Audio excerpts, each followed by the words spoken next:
How to block calls in Messenger. So the first step is open your Messenger app and then open the chat or person that you want to block. So there are actually two steps. The first step is the shorter one, and then the second step is the longer one.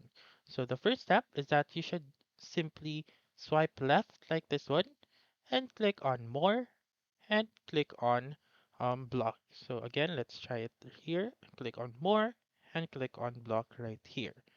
The longer one is by clicking on that chat and then click on their name, scroll down and look for block, and then click on block messages and calls. Click on that one, click on block, and then there you go.